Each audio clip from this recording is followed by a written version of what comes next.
Hello, everyone, and welcome. So, I want you to imagine something. You're standing in the middle of a beautiful French-speaking neighborhood you've never been to before. It's exciting, right? But it can also feel a little overwhelming.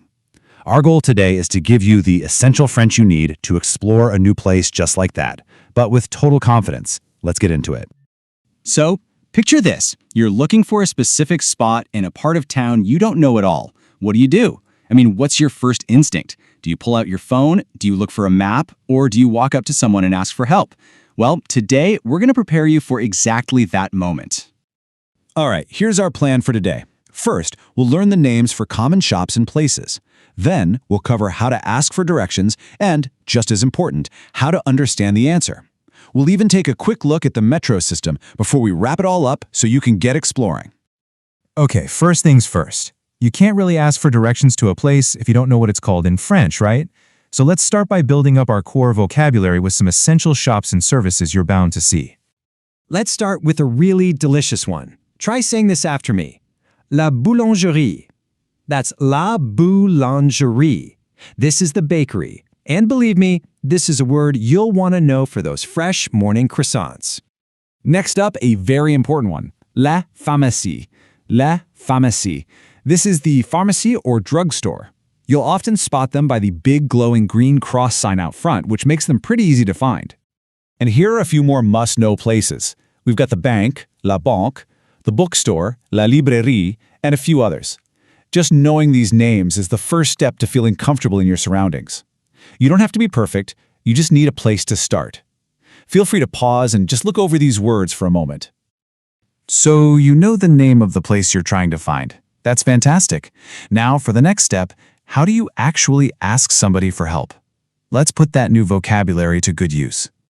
This phrase right here is your golden ticket. It's polite, it's clear, it's perfect. Let's break it down. You always start with a polite excusez-moi to get their attention. Then, pouvez-vous me dire means can you tell me? You follow that with où est for where is, and then pop in the place you're looking for like l'école. And always finish with s'il vous plaît, which means please.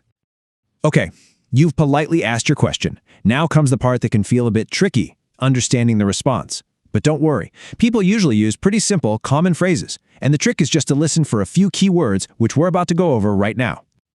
Think of this as your cheat sheet. These are the absolute fundamentals. Is the place près de, near, or is it loin de, far from? Are they telling you to go à droite, to the right, or à gauche, to the left? If you can just catch these pairs, you are 90% of the way there. And here's how you might hear those phrases all put together. Someone might say, traverser la rue. Okay, cross the street. Prenez la première rue à droite. Got it, take the first right. Continuez tout droit. Keep going straight. And then, the best part, c'est là, à votre droite. It's there, on your right. See? It's just a series of simple, manageable steps. You know, people also use landmarks all the time when they give directions. So you might hear them mention un feu de circulation. That's a traffic light. Or maybe they'll tell you to cross un pont, a bridge. Knowing these words helps you build a little mental map of where you're going. Walking is wonderful for getting to know a single neighborhood. But if you want to see a whole city, you'll probably need to use public transport. So let's switch gears and talk about navigating the metro using Montreal's system as an example. Now, this just gives us a quick idea of the size of a typical metro system. Don't worry about memorizing these specific numbers. The only reason we're looking at this is to see that a big, complex-looking system is really just broken down into a handful of lines and stations, which makes it much easier to figure out. So how do you actually use it? Well, it all comes down to being able to read the schedule. For instance, you can see here that the first train can start as early as 5:30 in the morning, and you'll definitely want to pay attention to the time of the last train, which is usually around midnight. Little details like this are what help you plan your day, and make sure you can get home. And that brings me to a very, very simple but crucial piece of information. If you're out having fun late at night, just remember this. The metro is not a 24-hour service. It will not be open at 3 a.m. You'll have to find another way to get where you're going. All right, time for a little pop quiz. Let's say it's a Monday afternoon, around 4 p.m.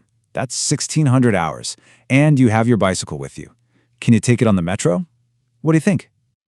The answer is yes, you can. At that specific time, bikes are totally allowed. It's knowing these little rules that can make a trip on a new transit system feel so much less stressful. Wow, okay, we have covered a lot today. We went over vocabulary for different places, we learned how to ask for and understand directions, and we even tackled the basics of the metro.